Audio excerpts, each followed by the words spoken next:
जमीन से लेकर समंदर तक भारत ही नहीं दुनिया के 17 देशों के साथ है चीन का सीमा विवाद। दोस्तों, हाल ही में भारत और चीन के सैनिकों में एक बार फिर झड़प हुई है।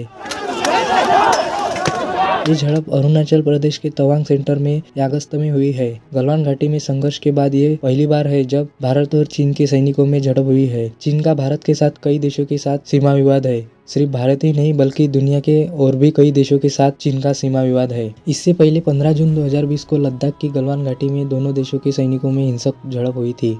गलवान घाटी की झड़प के बाद ये पहली बार है जब दोनों सैन्यों में इस तरह का टकराव हुआ है। गलवान घाटी में झड़प के दौरान भारत के 20 जवान शहीद हुए थे। वहीं चीन ने अपने 4 जवानों को मारे जाने की बात कबूली थी। हालांकि ऑस्ट्रेलिया के एक अखबार ने अपनी रिपोर्ट में दावा किया था कि इस झड़प में चीन सेना के कम से कम 38 जवान मारे गए थे। दोस्तों, चीन की 14 देशों के साथ करीबन 22,000 किलोमीटर लंबी सीमा लगती है, लेकिन इससे 1.5 दर्जन देशों के साथ सीमा विवाद है। चीन का जमीन पर कब्जे को लेकर तो पड़ोसियों के साथ विवाद है ही है, इसके अलावा समंदर पर कब्जे को लेकर भी लड़ता रहता है। दक्षिण चीन सागर को लेकर चीन का कई देशों के साथ विवाद चल रहा है। दोस्तों, चीन का किन किन देशों के साथ सीमा विवाद है? समंदर में विवाद। Number 1, Philippines.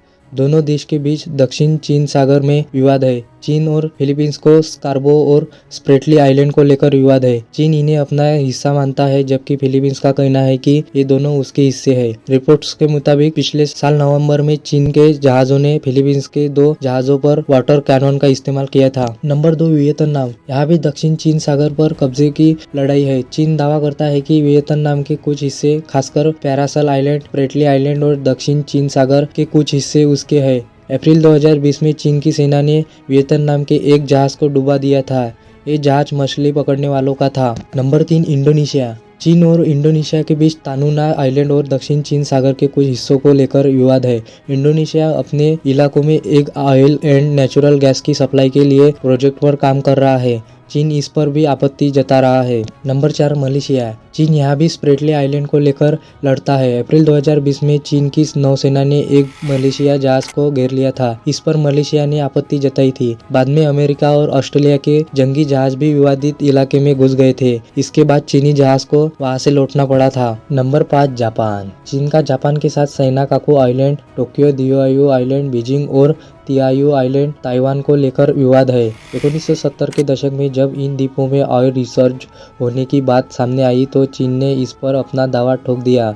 चीन ने इस आइसलैंड के आसपास अपने कोस्ट गार्ड की मौजूदगी बढ़ाकर तनाव को और बढ़ा दिया है। Number 6, south Korea. Socotra rock को लेकर चीन और साउथ कोरिया में विवाद चल रहा है।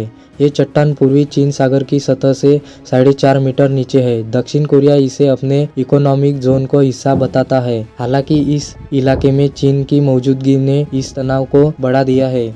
Number 7, north Korea. चीन और उत्तर कोरिया में यालू नदी पर बने 205 आइलैंड को लेकर विवाद है। 1962 में दोनों देशों के बीच समझौता हुआ था। इसके सतह पर 127 आइलैंड नॉर्थ कोरिया के हैं, जबकि 78 चीन के हैं। हालांकि नॉर्थ कोरिया दावा करता है कि इसके कुछ आइलैंड अभी भी चीन के कब्जे में है। Number 8, Singapore. दक्षिणी चीन सागर के कुछ हिस्से को लेकर चीन और सिंगापुर के बीच विवाद है। 2019 में दोनों देशों के बीच समुद्री शांति को लेकर समझौता हो चुका है। हालांकि उसके बावजूद सिंगापुर को चीन के साथ टकराव होने का डर है। Number 9, Brunei.